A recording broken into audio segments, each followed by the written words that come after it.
কক্সবাজার ট্যুরের সবথেকে best part আপনাদের সাথে শেয়ার করতে যাচ্ছি। অবশ্যই ভিডিওটা শেষ পর্যন্ত দেখার অনুরোধ রইল, কারণ ইকো অ্যাঙ্কর রিসোর্টটা এখন হাইপে আছে। এইটার অথেন্টিক আমি আপনাদেরকে রিভিউটা দিব, 100% অথেন্টিক রিভিউটা দেওয়ার চেষ্টা করব, কেন আপনারা যাবেন এবং কেন যাবেন না। আর আজকে আমরা শেয়ার করব আমাদের কিছু সুন্দর সুন্দর মোমেন্ট, আমরা কিভাবে আনন্দ করলাম সেগুলো চাচ্ছি আপনারা, যেহেতু আমার পরিবারের অংশ, আপনাদের সাথে শেয়ার করতে। হ্যালো এভরিওয়ান, আসসালামু আলাইকুম, সবাই কেমন আছেন? এই তো এক পাশে সমুদ্র আর এক পাশে পাহাড় দেখতে দেখতে আমরা কলাতলি থেকে হোটেলে চেক আউট করে আবার চলে আসলাম হচ্ছে ইনানি বিচে, এখানে ইকো অ্যাঙ্কর রিসোর্টে। এই তো আমরা পৌঁছে গিয়েছি, এখন আমরা রিক্সা থেকে নেমে যাব। আর এই যে সিকিউরিটি গার্ড দেখতে পাচ্ছেন, এরা একদমই ম্যানার্ড না, কোনো স্টাফ রেই, শুধুমাত্র আমরা যে তা না, কোনো স্টাফকেই মানে যে একটু রেসপেক্ট দিবে, গেটটা খুলে দিবে, মানে ওই ধরনের মেন্টালিটি নাই। তারপরে চেক ইন করার জন্য আমরা সকল ফর্মালিটিস মেনটেন করতেছি। যাওয়ার দিনে যে চেক আউটের সময় ব্ল্যাক কালার একটা ছেলে ছিল, ওনার আদবের ভীষণই অভাব। কি বলবো, কেন যে মানে নিজের বিজনেসের ক্ষতি করার জন্য রিসোর্ট মালিকরা এই ধরনের স্টাফ রাখে। তো যাই হোক, আমরা চেক ইন করে আমরা রুমে প্রবেশ করলাম। আর রুমটা যথেষ্ট ভালোই ছিল। তারপরে হচ্ছে ওয়াশরুমটা ছিল মোটামুটি মানে অ্যাভারেজ আর কি, সাথে একটা বেলকনিও ছিল। আর ওয়াশরুমে যাবতীয় লশান থেকে শুরু করে শাওয়ার জেল, ব্রাশ সবকিছুই দেওয়া ছিল।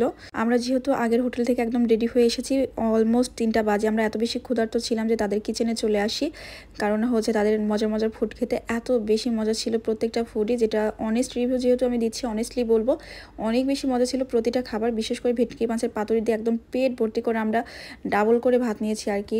এগুলো খেয়ে আমরা আরও ভাত নিয়েছিলাম, এত মজা করে খেয়েছি। আর যারা হচ্ছে সার্ভিসে ছিল, এই সার্ভিসের ভাইয়াগুলো এত বেশি ওয়েল ম্যানার্ড আর এত বেশি মানে রেসপেক্টফুল ছিল, যেটা সত্য কথা। বাদ বাকি কিচেনে কিছু স্টাফ ছিল, তাদের বিহেভিয়ার এমন যে মানে মনে হয় কোথাকার কে ভিখিরে আসতে খেতে, মানে শুধু যে আমরা তা না, ম্যাক্সিমাম মানে গেস্টের সাথে তাদের বিহেভিয়ারটা এরকম। যেহেতু হাইপে চলছে তাদের রিসোর্টটা, এর জন্য তারা গেস্টকে গেস্ট মনে করতেছে না, কিন্তু তাদের বোঝা উচিত গেস্ট হচ্ছে লক্ষ্মী। আর এই হাইপটা ধরে রাখার জন্য গেস্টকে মোস্ট হচ্ছে রেসপেক্টটা দেওয়া উচিত, কিন্তু তারা গেস্টের সাথে ভীষণ রকম খারাপ বিহেভিয়ার করতেছে, যেটা আসলে কাম্য না। শুধুমাত্র এই সুন্দর হচ্ছে প্রাইম লোকেশনের জন্যই সবাই ওখানে যায়। আর রিসোর্টটা যথেষ্ট সুন্দর আছে, এটাও সত্য। তবে তাদের কিছু রেস্ট্রিকশন আছে, যেমন চেক ইনের দিনে শুধুমাত্র আপনি সুইমিং করতে পারবেন, চেক আউটের দিনে কোনো রকম আপনি সুইমিং করতে পারবেন না। একটা মানুষ যদি 2টার দিকে চেক ইন করে, তারপরে সে লাঞ্চ করতে করতে সে টায়ার্ড ফিল করলে সে তো সুইমিং ওই দিনে নাও করতে পারে। যেহেতু প্যাকেজের সাথে ইনক্লুড চেক আউটের দিন সুইমিং করাটা তো স্বাভাবিক। এটা নিয়ে আরো ব্লগাররা আমাদের সাথে গিয়েছিল, তারা বলছে নেগেটিভ রিভিউ দিবে, তাদের এটা পছন্দ না, অনেক গেস্ট এটা পছন্দ করে নাই।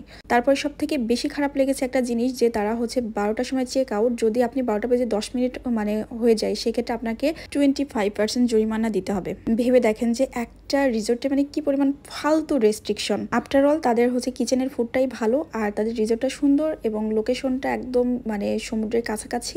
এটাই হচ্ছে তাদের হচ্ছে মেইন হাইপে থাকার কারণ। এছাড়া তাদের স্টাফ বিহেভিয়ার মোটেও ভালো না। আমি মনে করি যে গেস্টগুলোকে রিপিটেডলি যাওয়ার জন্য স্টাফদের আগে কোনো একটা ভালো হোটেল থেকে ট্রেন আপ করানো উচিত। তো যাই হোক, আমরা অনেক বেশি মজা করেছি। আমরা এই যে লেখালেখিগুলো আমি করতেছিলাম, আমার যতগুলা মজা করার ইচ্ছা, মানে যত রকম মজা করার ইচ্ছা ছিল, যা যা প্ল্যান করেছিলাম, প্রত্যেকটা প্ল্যানই আমরা হচ্ছে 90% আর কি ফিল আপ করেছি। আমরা অনেক দৌড়ঝাঁপ করেছি। সমুদ্রের এই যে ঢেউগুলা, মানে ওইখানে না যাওয়া পর্যন্ত কখনোই আসল ফিলটা পাওয়া যায় না।